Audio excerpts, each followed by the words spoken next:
complejo porque implica los dos movimientos simultáneos. Tiene rotación, como una pala de un avión, de un motor a turbina, como una ventiladora axial, un ventilador de techo, pero también tiene traslación. O sea, este objeto se está rotando, es como una turbina que está desplazándose cuando un avión vuela, por ejemplo. Tiene rotación y tiene traslación en simultáneo. Cada partícula de este objeto, que podrían ser los álabes de la turbina del avión, tienen velocidad lineal. Esta es la velocidad tangencial y esta es la trayectoria durante la rotación. Acá hay un giro completo en la rotación pura. Pero a su vez también tiene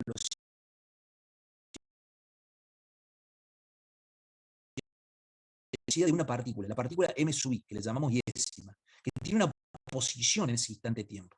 Tiene velocidad tangente, pero también tiene velocidad que define el vector del centro de masa, porque se está moviendo en traslación. La suma de esta velocidad tangencial a su trayectoria en ese instante de la partícula iésima, con la velocidad del centro de masa, que es de todo el sistema en la dirección en que se está trasladando, implica este vector. Esta es la velocidad de esa partícula para un objeto que está en traslación y rotación simultánea. Hay un objeto que usamos todos los días en los automóviles que está en traslación y rotación simultánea todo el tiempo. ¿Cuál es ese objeto? Que lo usamos en la bici todo el tiempo y que tiene siglos de desarrollo ya, que produjo una de las revoluciones industriales. ¿Cuál es el objeto más común que está rotando y que se está trasladando en simultáneo? Además de este ejemplo que yo puse en el avión, pero el más común, el más terrenal, la rueda, tal cual como puso Maximiliano, la rueda rota y se traslada. Y lo tratamos de hacer Estaba por decir la sintetizar. cinta transportadora. La cinta es diferente, pero también la cinta en sí mismo tiene traslación, ¿no? Pero el eje donde la cinta se transporta, como dice Fede, está rotando. Pero la rueda, Fede, es el sistema de partículas por excelencia, que está en este movimiento que estamos describiendo, que implica rodamiento, porque el objeto está rotando y además se está trasladando. Acá no hay una superficie en el piso todavía. La pregunta es en este objeto más libre, más básico, más genérico, que tiene traslación y rotación. ¿Cuánto vale la energía de movimiento? La energía cinética. La energía cinética implica la suma de esas dos energías. La energía que está asociada puramente a la traslación del sistema de partículas y la energía que está asociada en relación a la rotación respecto al eje de rotación. Porque cuando este objeto avanza, el eje de rotación sigue siendo el mismo para el sistema de partículas. Acá está la ecuación que aprendimos un rato. La energía cinética de un sistema de partículas. Un medio por la masa total, por la rapidez que lleva el centro de masa elevado al cuadrado. Porque todo esto es un número, un escalar. Y a esto se le suma otro número, que está en Joule, que es la energía cinética rotacional, que es igual a un medio multiplicado por ICM. Les pregunto a todos, ¿qué es ICM en esta ecuación? Díganmelo ustedes, ¿qué representa este símbolo?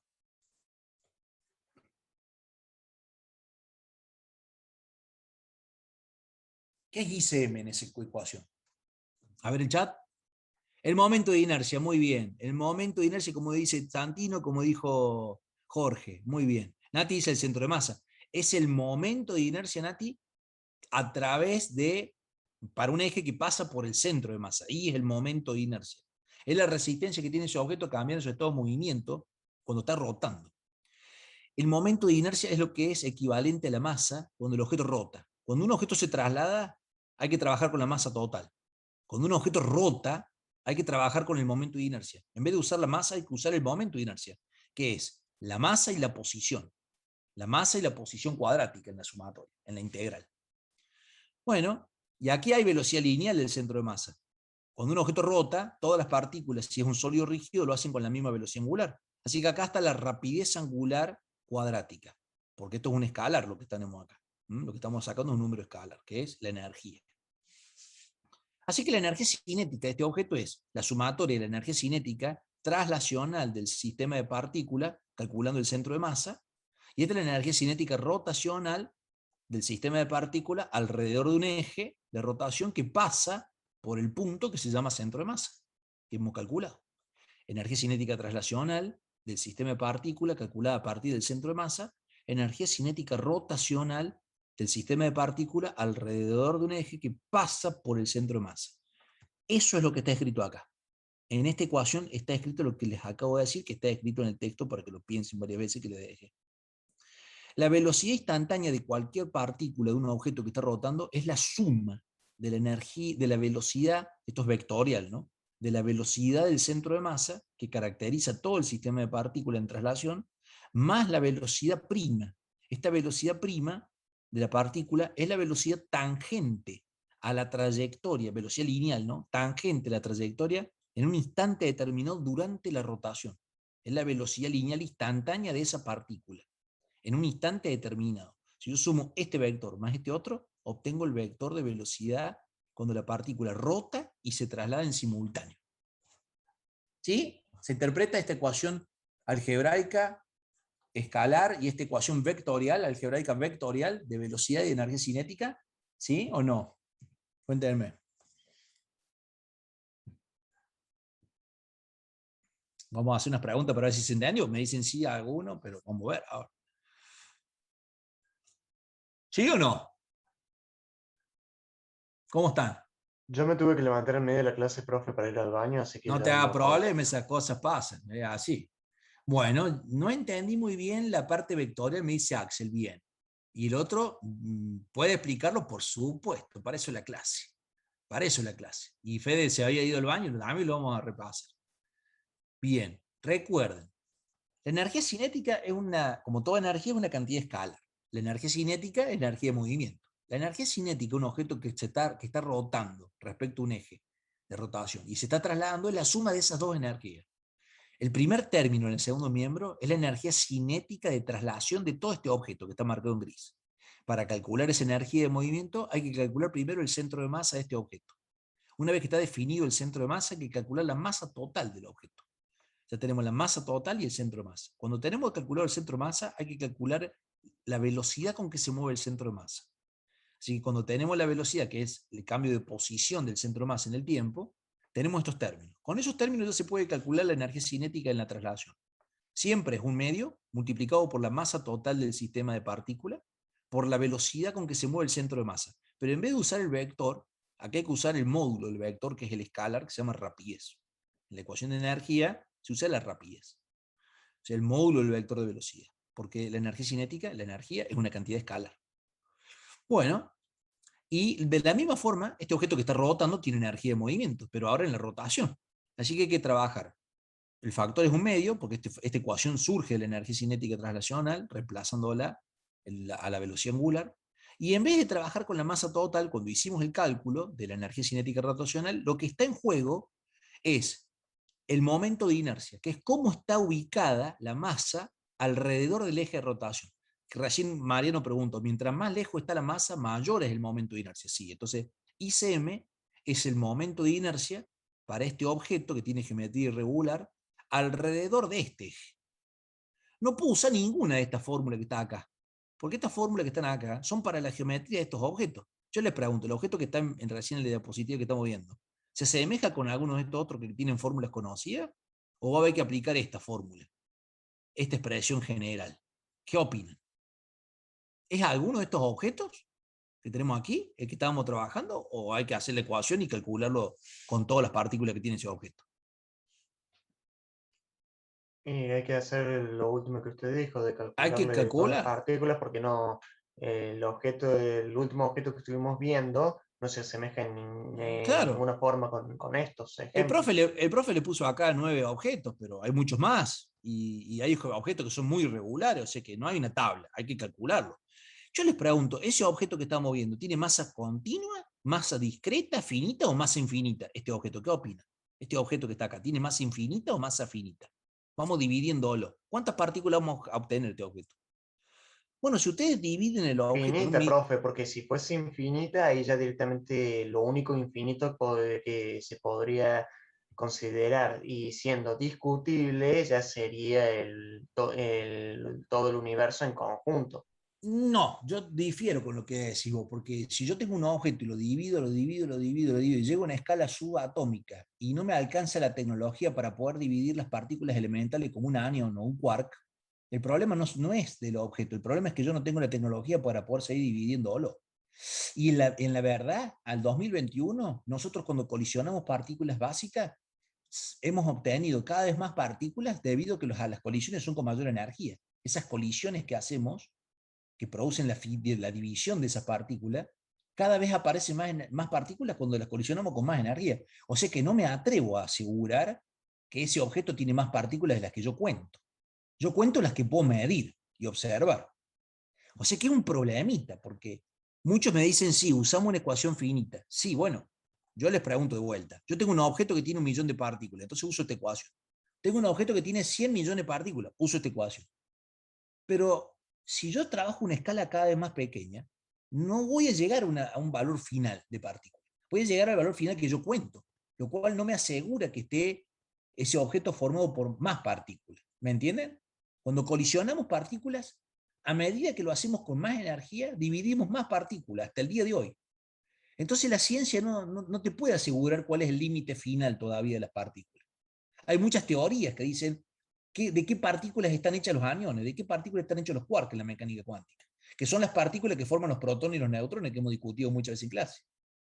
O sea, esta ecuación que está acá, Newton no la puso de manera arbitraria. Dijo, vamos a crear una matemática con una expresión conceptual infinita. ¿Por qué? Porque de alguna manera vamos a plantear que aquí se consideran todas las partículas. En esta ecuación está planteada el conjunto total de partículas, con una simbología infinita. O sea, esta ecuación es la más general de todas, la ecuación integral. ¿Por qué? Para el momento de inercia, ¿no? Porque este momento de inercia es para cualquier objeto con cualquier cantidad de masa, sea finita o infinita, de cualquier geometría. Esa es la diferencia que hay entre esta expresión matemática y esta expresión matemática, hechas por el mismo Newton. Este objeto que yo estoy dibujando para enseñar este tema, que está muy trabajado en la bibliografía para la didáctica, la enseñanza de estos contenidos a nivel internacional, no sabemos cuántas partículas tiene. En rigor tendría que dividirlo infinitamente, con toda mi capacidad de división de materia. Y si lo divido tanto y me llevo a las partículas más pequeñas a una máquina que es un acelerador de partículas y las colisiono para dividirlas más, se me acabó la tecnología que tengo en el planeta para poder dividirlo. Lo cual implica que yo no pueda, en un futuro, tratar de dividirlo con mejores tecnologías y obtener más partículas. Entonces, el momento de inercia lo vamos a calcular en función de nuestra capacidad tecnológica. Si yo necesito una aproximación de este número con 10 partículas, voy a dividir en 10 objetos, en 10 partes este objeto.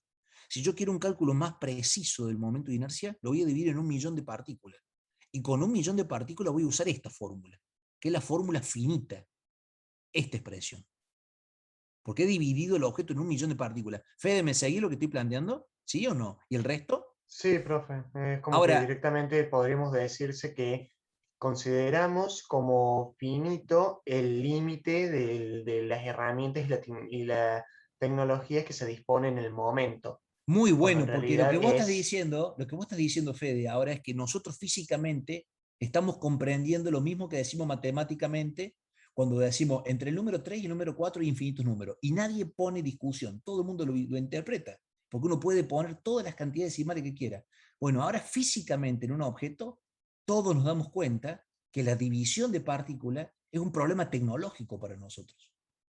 Nosotros conocemos el mundo que observamos y ese mundo que está limitado a nuestra tecnología lo teorizamos. En esta ecuación, ese concepto de lo infinito está escrito. Ese es el gran cambio de la matemática, del análisis matemático, del cálculo diferencial integral. Las variables se vuelven infinitas. Diferencial de masa es una cantidad infinita y pequeña. Y esta suma es infinita, no se acaba nunca. O sea, si yo quisiera calcular el momento de inercia en esta ecuación con toda la exactitud, tendría que usar la ecuación infinita, esta expresión. Si yo quiero una aproximación del momento de inercia, voy a usar esta expresión. Si mi aproximación es muy buena, la sumatoria va a tener muchas partículas. Va a ser muy grande la cantidad de elementos. Si mi aproximación es muy burda, muy baja de aproximación, con mucho error, entonces mi aproximación va a tener poca cantidad de elementos. ¿Sí? ¿Se comprende la gran diferencia entre estas ecuaciones y el uso de estas ecuaciones?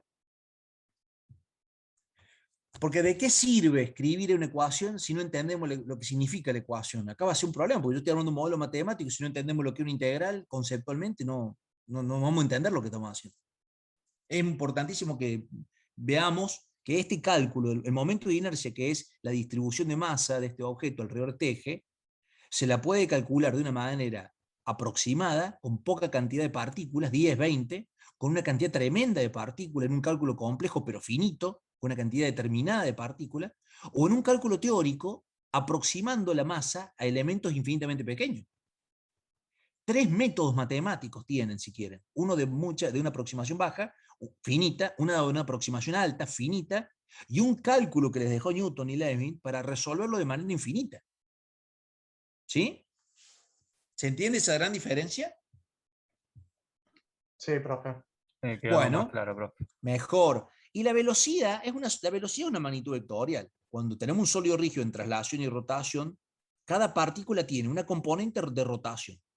Esta velocidad, que está marcada aquí con el BI', que es la velocidad de la partícula iésima prima, es la velocidad tangencial, es la velocidad lineal cuando la partícula se mueve en ese instante en esta dirección. Y esa velocidad es tangente a su trayectoria. Bueno, pero esta partícula que está rotando respecto al eje también se está trasladando. La velocidad de traslación es la misma que tienen todas las partículas, porque todas las partículas se trasladan con el mismo valor. Esa velocidad de traslación es la velocidad del centro de masa. O sea que para conocer la velocidad de esta partícula, cuando el objeto se traslada y cuando rota, hay que sumar la velocidad lineal que está asociada a la rotación y la velocidad de traslación del sistema de partículas. Así que hay que sumar estas dos vectores. Si yo sumo este vector con este otro, pongo el primer vector y el segundo vector lo pongo la cola en el punto inicial en el punto final del otro, hago una suma geométrica vectorial, lo que es la resolución por el método del polígono para sumar vectores, que lo vieron en el ciclo de nivelación de física y después lo usó en álgebra. Este vector, que es la resultante de los vectores de velocidad, es el vector de la velocidad de la partícula m, que le podemos llamar 1, 2, 3, el número que quieran, cuando la partícula rota respecto a este eje que es azul, que pasa por el centro de masa, pero también cuando se traslada, porque este objeto se está moviendo, se rota y avanza en traslación. ¿Sí? Imaginen un satélite que está rotando, un satélite artificial, ¿no? De comunicaciones que está rotando y que a su vez que está rotando en su eje, está trasladándose en el espacio. Entonces cada partícula tiene esta velocidad y cada una tiene una velocidad distinta. La partícula que está en este punto tiene una velocidad tangencial en ese punto. La velocidad de cada partícula es toda distinta, la velocidad lineal. No son las mismas velocidades, son todas distintas. ¿Por qué estudiamos el centro de masa tanto nosotros? Y porque es más fácil estudiar el movimiento de una partícula única que estudiar el movimiento de todas las partículas. Ni hablar si las partículas son infinitas. Es imposible terminar de estudiarlo. Yo me voy a poner ahora a hacer matemática. Sí. Perdone, profe, Sí, pero si me voy a desviar mucho del tema, pero con esto lo que ustedes han estado mencionando, de estudiar todo esto de los movimientos y lo demás, se me vino a la mente, no sé por qué, pero lo asocié con algo que yo he visto en muchas obras de ficción que se menciona de una tecnología de un cuerpo de plasma que se puede, que transmuta su forma constantemente acorde a la necesidad, pero todo eso se controla a través de un único núcleo que es completamente, o sea, que no tiene una forma completamente fija. Y me acuerdo que se mostraba que cuando había momentos en los cuales se desprendían partes, y si en ese nivel para desprenderse se acercaba mucho a ese núcleo, se desplazaba dentro del otro elemento que estaba compuesto. está bien. No sabría decirte, porque si es ciencia o ciencia ficción lo que has visto, no sé en qué contexto está, pero me gusta el aporte que hiciste también. Bueno, yo ahora vuelvo al tema. Bueno, no sé cómo asociar lo que dijo Fede a esto que estamos haciendo, pero lo interpreto, o sea, lo tomo Fede, muy bueno el aporte también. Sí, es Yo como voy a este mencionar, o punto. sea, el estudiar, digamos, cómo, digamos, teniendo cuando se menciona, por ejemplo, con ese eje de rotación, supongamos, una herramienta que directamente, a través de lo que yo decía, de ese núcleo principal que controla la forma de todo el cuerpo de plasma, supongamos que puede actuar como el eje de rotación fijo y se convierte, supongamos, transforma todo el plasma que lo rodea en un taladro Está o bien, en algo para hacer supongamos una perforación. Se está bien. mantiene eso como fijo y hace todo, y controlando el resto del cuerpo, lo hace girar sobre sí mismo para hacer el trabajo. Está bien. Después investigue, sigue investigando Fede y nos cuenta ahí el tema ese. Bien. Yo tengo este concepto ahora. Y ahora lo que voy a hacer es calcular la energía cinética de esta partícula en un sistema de referencia que es inercial. Yo les pregunto, ¿qué es un sistema de referencia inercial? Ya lo rindieron, lo han estudiado y lo han evaluado. Algunos lo han aprobado, otros no. ¿Qué es un sistema de referencia inercial? Bien sencilla la pregunta. Un sistema de referencia inercial. Un marco de referencia inercial. ¿Qué es?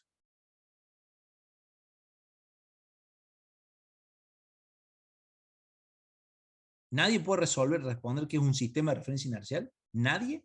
Yo De tengo los una cuatro. duda que no sé cómo expresarlo, profe. O sea, yo lo Pero asocio, es importante, a digamos, ver. digamos, con el concepto de la inercia, que es, obviamente se menciona la tendencia del movimiento, ya sea en reposo o en movimiento de un elemento. Entonces, pienso, el marco de referencia inercial sería esto, teniendo en cuenta el concepto de la inercia, tomando como referencia otro elemento que tiene su propio sistema de inercia.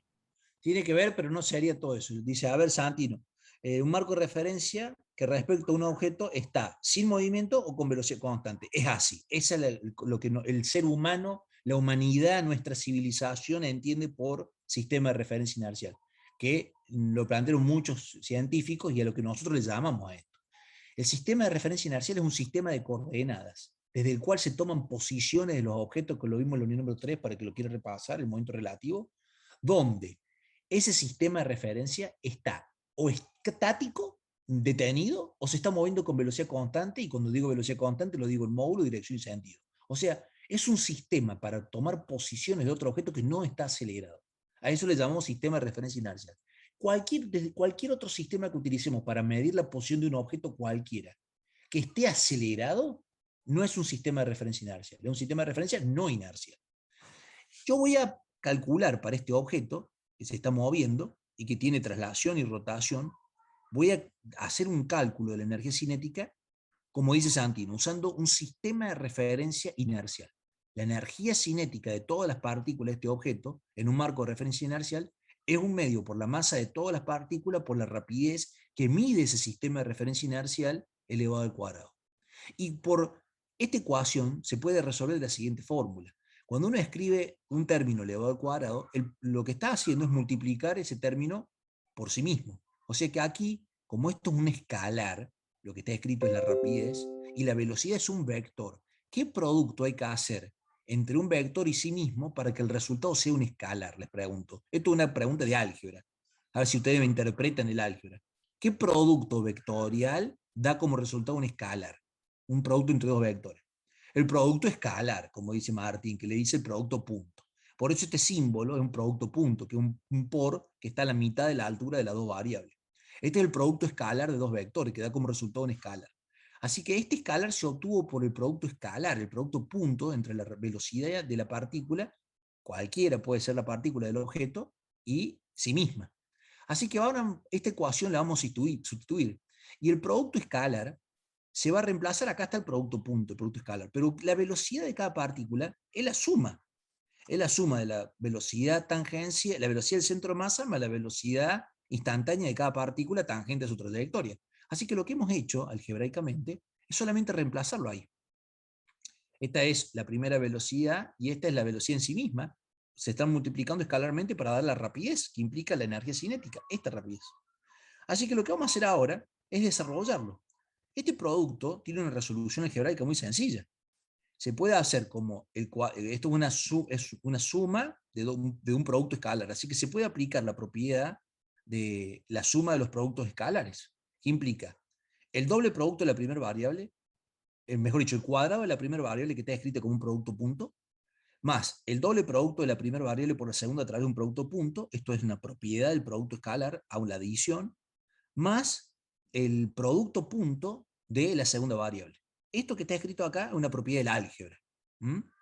Y ahora, cuando está escrito esto, lo calculamos. Resolvemos este producto escalar de la velocidad del centro de masa y lo que obtenemos es la rapidez del centro de masa. Este producto escalar da la rapidez cuadrática. Este producto que está aquí, el doble producto de la velocidad del centro de masa por la velocidad tangencial, da eso. Como está escrito, queda explícito. Y aquí está la rapidez cuadrática de la velocidad instantánea de la partícula tangencial de su trayectoria.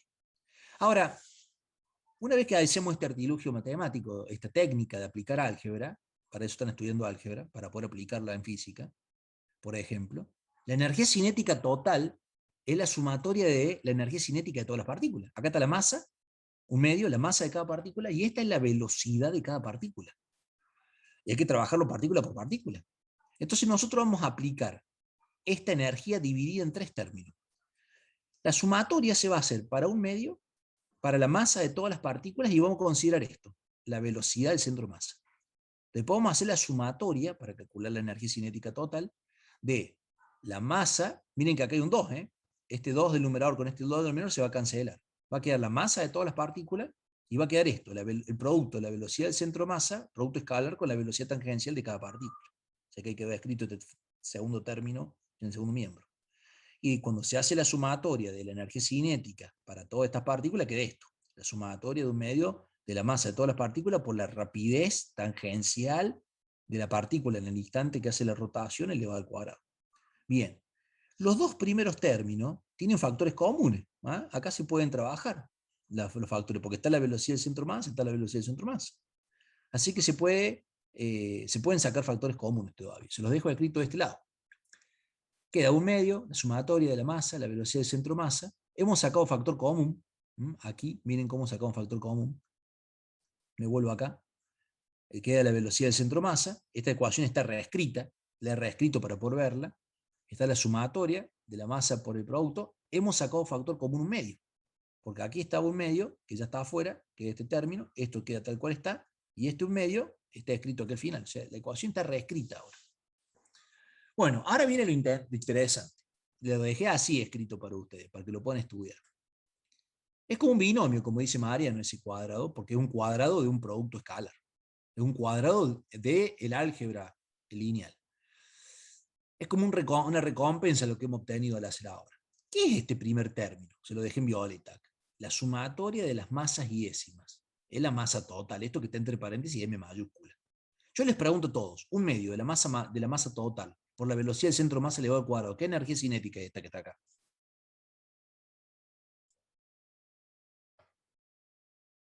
¿Qué energía cinética es esta?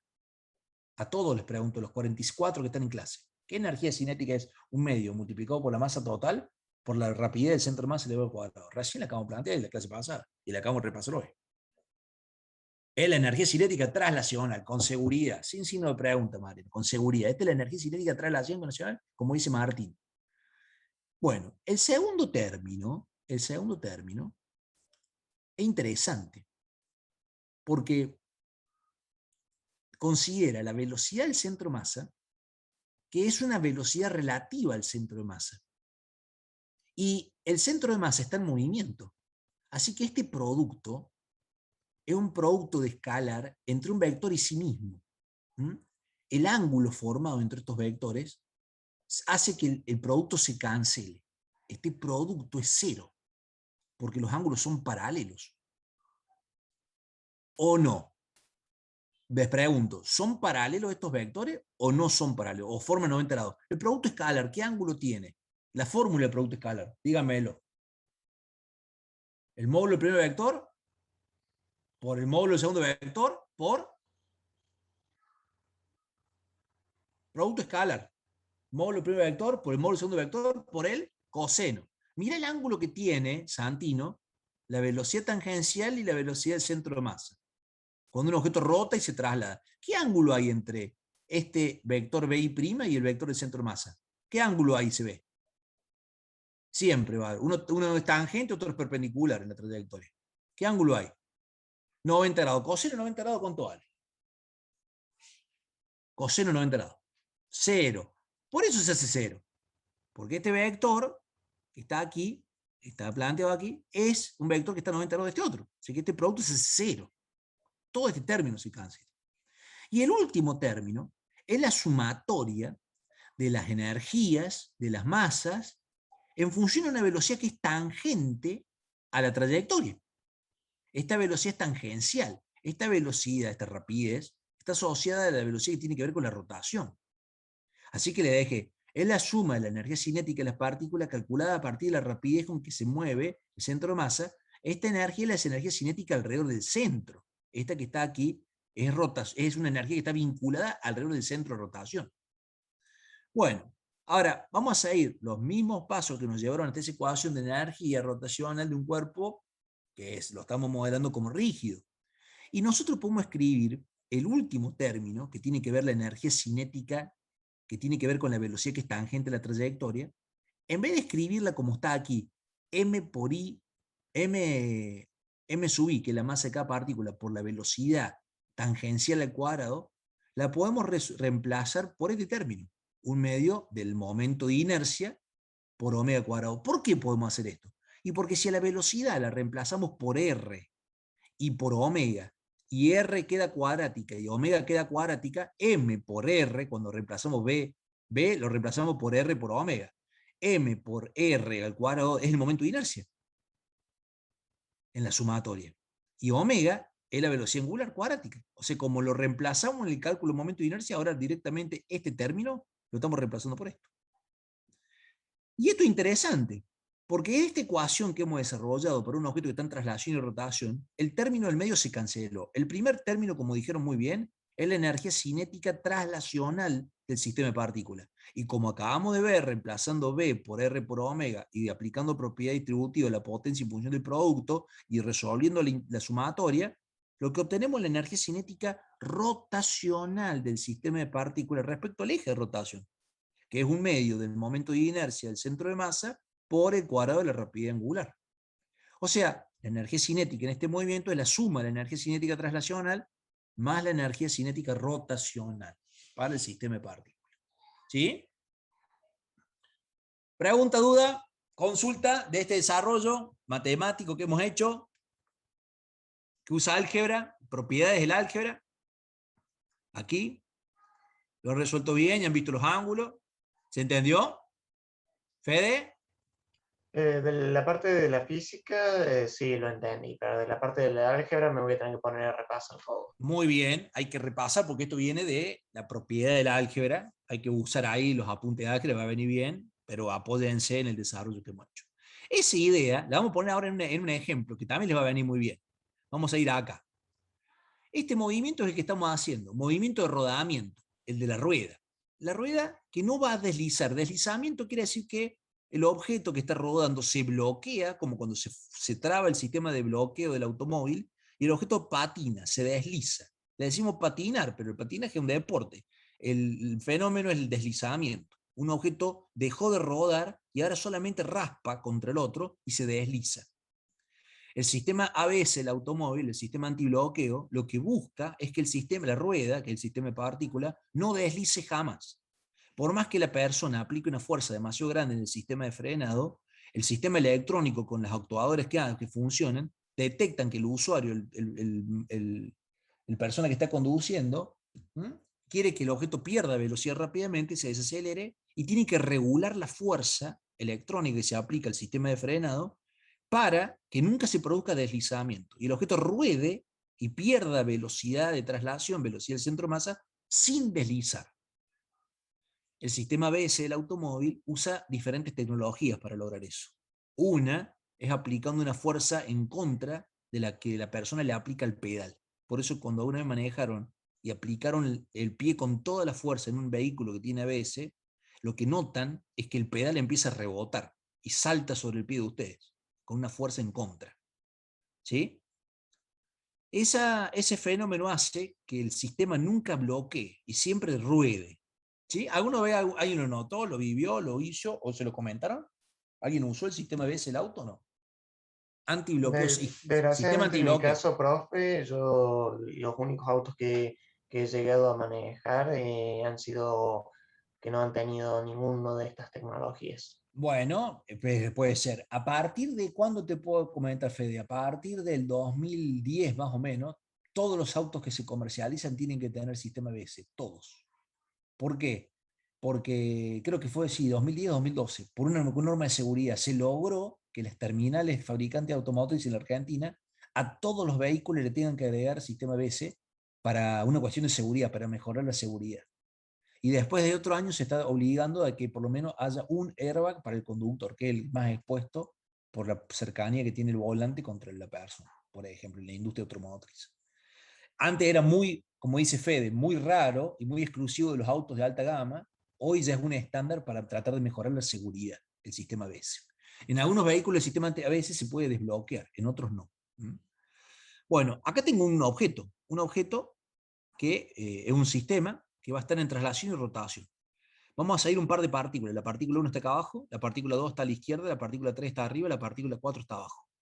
El centro de masa de este sistema de partículas está en el centro geométrico. ¿Sí? Pero yo no solamente me quedo con eso. Este objeto está rodando. En el gráfico que está aquí de dibujado, en el extremo derecho, está representada la velocidad de cada partícula. Miren qué interesante. La partícula que está en el centro de masa solamente tiene velocidad horizontal. El centro de masa solamente se traslada. Pero la partícula que está aquí, que es la partícula número 2, que está en este punto, tiene una velocidad que tiene una componente en la dirección de la traslación y una componente hacia el interior de la trayectoria curva, que es la forma que tiene el objeto en realidad, y por lo tanto no tiene una velocidad solamente traslacional. Esta partícula, la número 2, rota y se traslada en simultáneo, o sea, rueda. En cambio, el centro de masa no rueda. El centro de masa solamente se traslada cuando el objeto rueda. La partícula que está acá arriba, en ese instante, no tiene una componente hacia el interior, no está en rodamiento. Esta partícula solamente tiene traslación. Y la velocidad de traslación de la partícula que ubica el punto 3 es del doble de la velocidad que tiene el centro de masa. La partícula que está en este punto tiene una velocidad de rotación y de traslación, de rodamiento, que tiene esta dirección. Miren cómo aquí la velocidad está al interior de la forma del objeto, hacia el interior de la curva. Este objeto, esta partícula, la 4, tiene una velocidad hacia afuera, no hacia adentro. La partícula que está en el punto 1, cuando el sistema de coordenadas de donde se miden las velocidades está en este punto trazado, el sistema de coordenadas se pone ahí, ahí está el origen de coordenadas del punto 1, para arriba Y, hacia la derecha X positivo, hacia la izquierda X negativo. Como este objeto se está moviendo, el sistema de coordenadas también se mueve. Como este objeto se está moviendo con velocidad constante, el sistema de coordenadas también se mueve con velocidad constante. Es un sistema de referencia inercial. Como el sistema de referencia se está moviendo y en todo instante la partícula 1 está en el origen de coordenada, les pregunto, la partícula que está siempre en este punto, en ese momento, ¿a qué distancia está del origen de coordenada? Si está sobre el origen de coordenada. ¿Cuánto vale la distancia? 0. Si la distancia es 0 en un lapso de tiempo infinitesimal, la velocidad es 0. Cualquier partícula que pase por el origen de coordenada tiene velocidad 0. Lo interesante de ver es que en una rueda la velocidad de cada partícula, la velocidad lineal de cada partícula, es toda distinta. Todas las partículas se mueven con distinta velocidad. Si el sistema de coordenada inercial está en el punto de contacto entre la rueda y el piso y el pavimento, esa partícula tiene velocidad 0. Si la rueda se llega a bloquear y deja de rodar, ese punto va a tomar velocidad respecto al piso y la rueda se va a desgastar fuertemente por el rozamiento. Cuando la rueda está rodando, la velocidad de ese punto es 0. Y en ese punto montamos el sistema de coordenadas. Este movimiento más complejo de un sistema de partículas como una rueda, que puede ser una bici, una moto, un auto, lo que quieran, se puede analizar como una igualdad a la suma de dos movimientos más básicos. Primero, como todas las partículas forman parte de la rueda, todas, se puede decir que todas experimentan la misma velocidad de traslación. Es verdad. Como todas estas partículas, se puede calcular un punto teórico, que es el centro de masa, donde podemos determinar en forma teórica que toda la masa está en ese punto, y ese punto se mueve, la velocidad del centro de masa, como hemos calculado el centro de masa, se puede decir que lo experimentan todas las partículas exactamente, es verdad. Así como se puede calcular el centro de masa, los conceptos, las características del centro de masa son aplicables a todas las partículas que lo han conformado al centro de masa. Ahora, así como el centro de masa y por lo tanto todas las partículas se trasladan, cuando el objeto está girando respecto al origen de coordenada, imagínense que esto es la rueda de una bici, acá está la horquilla y ahí está el eje de rotación de la rueda. O decirte una rueda de un auto, este es el eje de rotación de donde uno puso los bulones y tomó la llanta al centro de masa donde está el sistema de rotación del auto, de la rueda, de la dirección de la rueda. Todas las partículas que forman parte de la rueda, la llanta y la cubierta, están rotando respecto al eje de rotación. Las partículas que están en el eje tienen velocidad angular cero. Este es el origen de coordenada del eje de rotación. Como las partículas están girando hacia la derecha, el movimiento es dextrógiro en la rotación. Es un sentido horario, ángulos negativos está barriendo esta rueda cuando gira. La velocidad de cada partícula es tangencial a la trayectoria. Las partículas que están en la periferia de la rueda, como están dibujadas aquí, describen un movimiento de rotación. Así que la velocidad en cada instante de tiempo es un vector tangente a la trayectoria. Esta es la velocidad tangencial lineal de la partícula 2. Esta es la velocidad tangencial de la partícula número 1. Esta es la velocidad tangencial de la partícula número 3 y esta es la velocidad tangencial de la partícula 4. Claro, ninguna de las velocidades son iguales, son todas distintas. La 4 y la 2 tienen la misma dirección, pero tienen sentido opuesto. La 3 y la 1 tienen iguales direcciones, pero sentido opuesto. Lo interesante es que cuando la partícula está sobre este eje que pasa por el centro de masa, que pasa por el centro, la velocidad de la partícula 1 es igual y en sentido opuesto a la que experimenta el centro de masa. Y cuando está en el punto superior y solamente está rotando, el valor de la velocidad de la partícula que está en el punto 3, el punto más alto de la rueda, tiene la misma dirección que la del centro de masa, es una velocidad paralela. El movimiento de rodamiento es la combinación de la traslación del sistema de partículas sumado con la rotación de todas las partículas respecto al eje.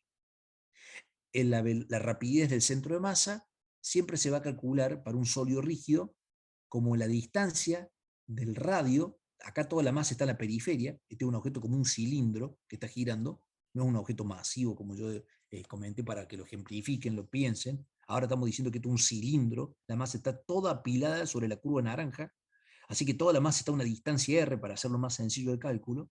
Es un cilindro que está rodando, toda la masa está a una distancia r, las partículas están todas a la misma distancia para hacerlo más sencillo, para no tener un radio promedio, y como todas giran con la misma velocidad angular omega, que es un vector que está entrante a este plano, en este punto, el origen, hacia adentro, por la regla de la mano derecha, se multiplica por omega. La velocidad del centro masa es el radio a las partículas, la distancia a las partículas, todas en la misma distancia, multiplicado por la velocidad angular porque es un sólido rígido. Así que acá está nuestra idea. Nuestra idea es esta, lo hemos dicho en ese primer gráfico, hemos planteado que hay un punto interesante en el rodamiento, porque en este punto inferior la rapidez es cero, en este punto la rapidez es la del centro de masa, y en el punto opuesto la rapidez es el doble la del centro de masa. Y cuando uno calcula la energía cinética de un objeto que está en rodamiento, nosotros hacemos uso de un teorema que vamos a aprender en el inicio de la próxima unidad. Ese teorema se llama el teorema de Steiner, lo hizo un matemático, Steiner.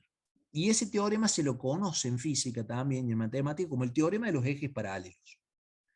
Ese teorema dice lo siguiente: nosotros vamos a usar ese teorema para determinar la energía cinética en rotación.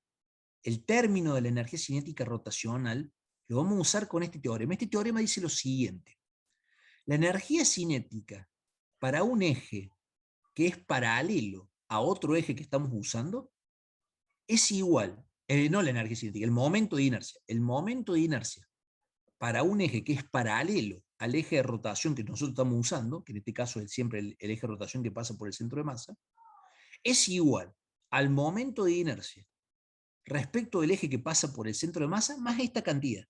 Steiner demuestra que uno puede calcular el momento de inercia para un eje que es paralelo al eje que pasa por el centro de masa, que es esta primera parte de la igualdad, pero hay que sumarle esto, el producto de la masa total del objeto por la distancia a las partículas elevado al cuadrado, que acá hay un radio, porque esta distancia r es la distancia que va a haber entre los dos ejes que son paralelos. Vamos a ver ahora cómo aplicamos esta fórmula en nuestro ejemplo. Miren, atento a lo que vamos a hacer ahora. Hay que estar bien atento en el gráfico. ¿Dónde está el eje de rotación? ¿En qué lugar está el eje de rotación de este cilindro que rota? ¿En qué punto? ¿En qué lugar? Díganmelo ustedes, o a vos, o escrito en el chat. ¿Dónde está el eje de rotación de un cilindro que está rotando y que se desliza sobre una superficie de otro, un plano? Tiene un nombre acá en el gráfico el eje de rotación, una letra.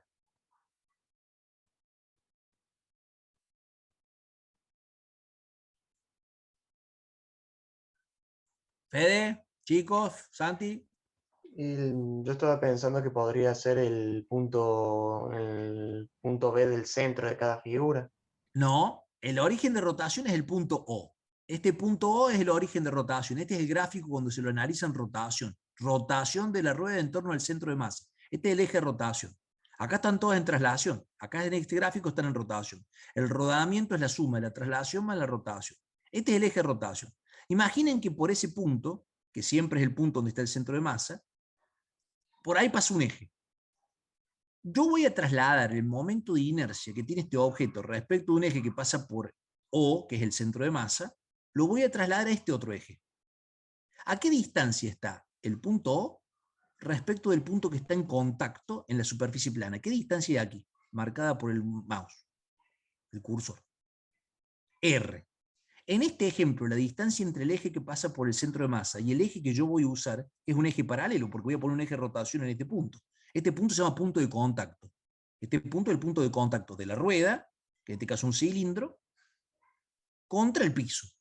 Voy a trasladar el momento de inercia de este objeto, cuando está rotando el cálculo del momento de inercia respecto a un eje que pasa por O, lo voy a trasladar con el teorema de Steiner para determinar el momento de inercia de este objeto respecto a un eje que está en este punto.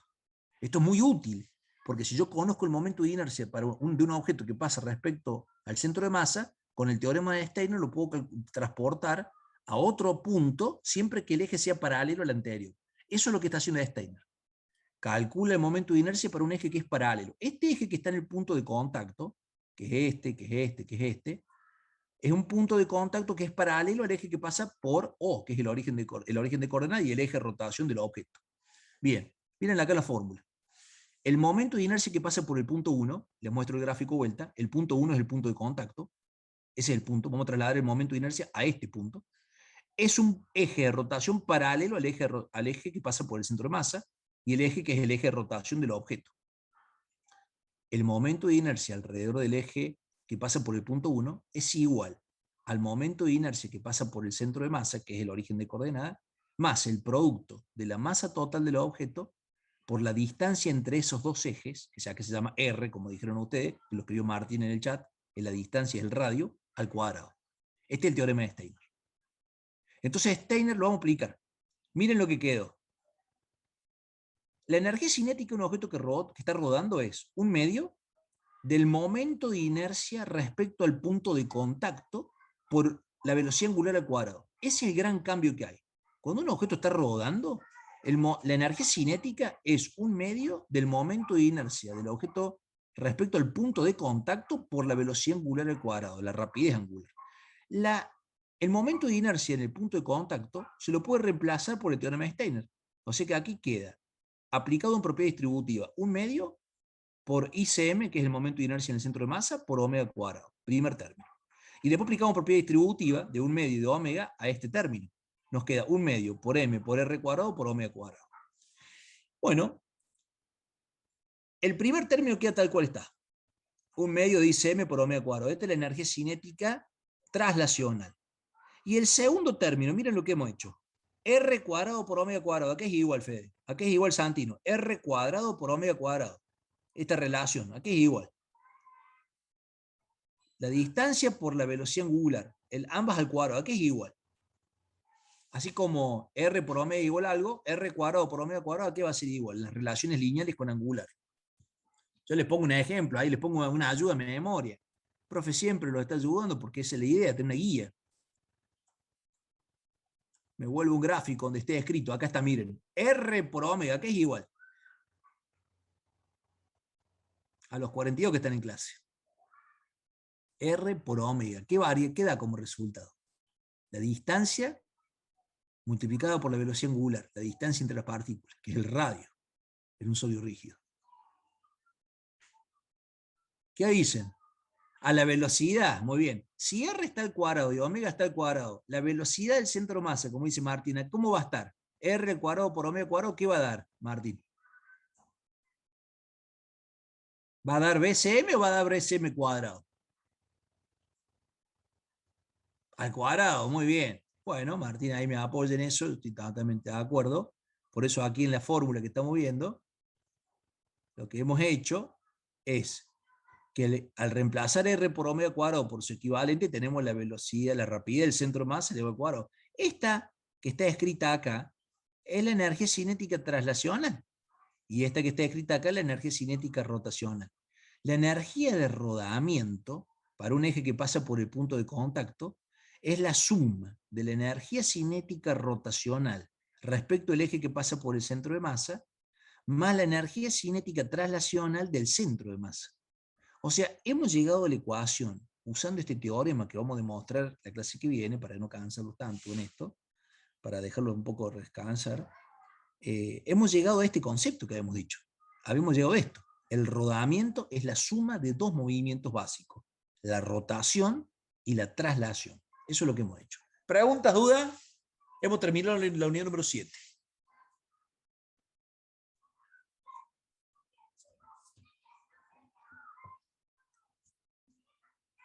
¿Ninguna?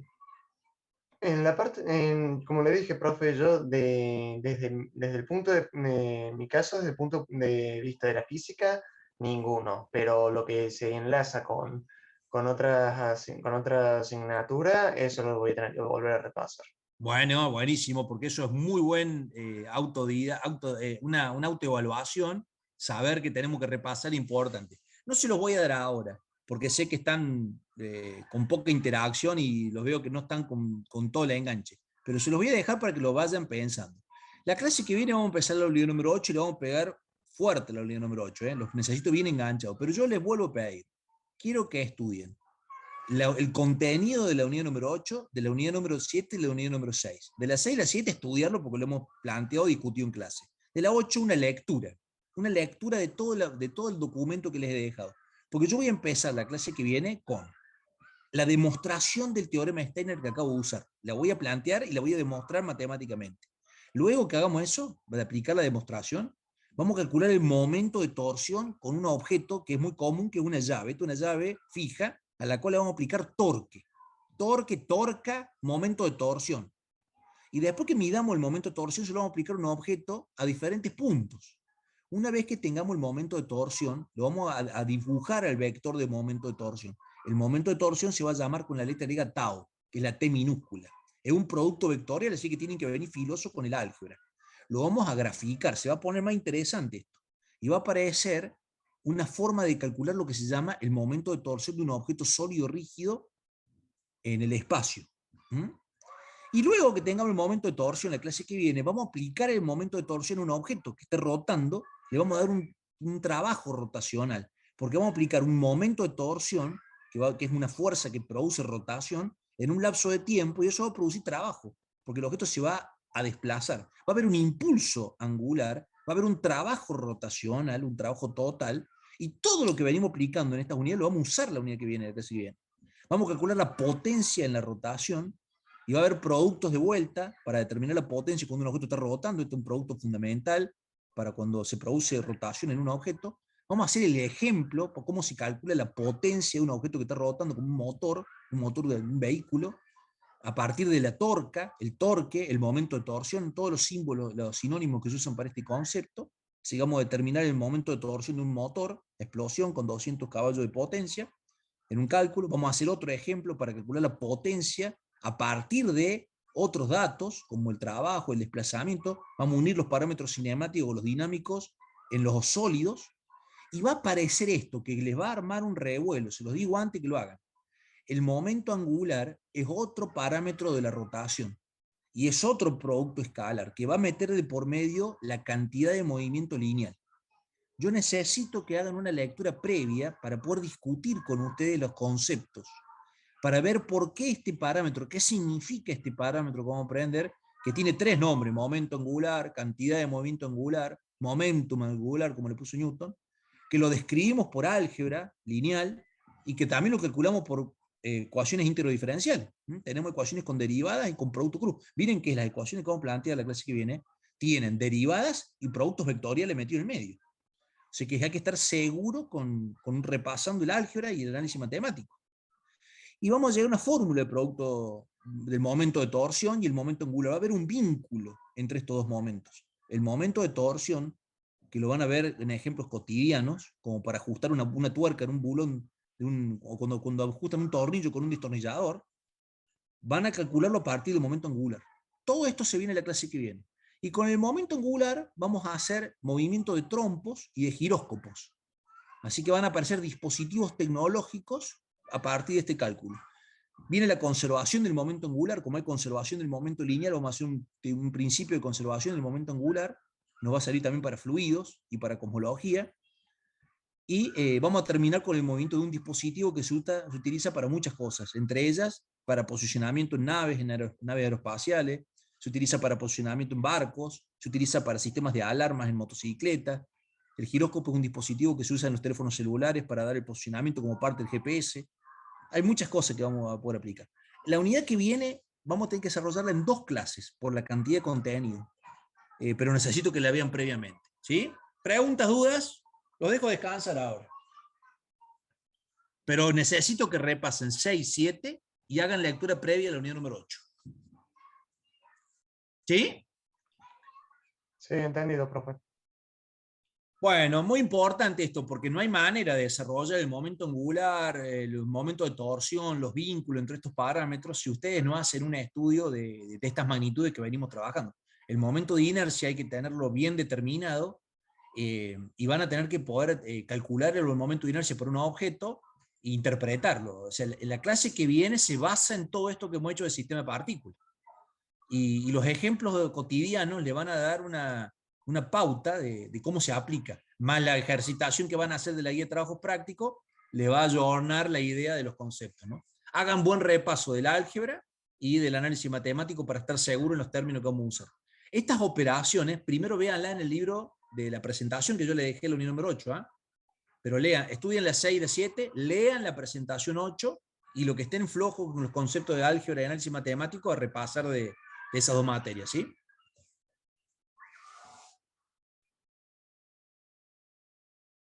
Bueno, nos vemos en la próxima clase.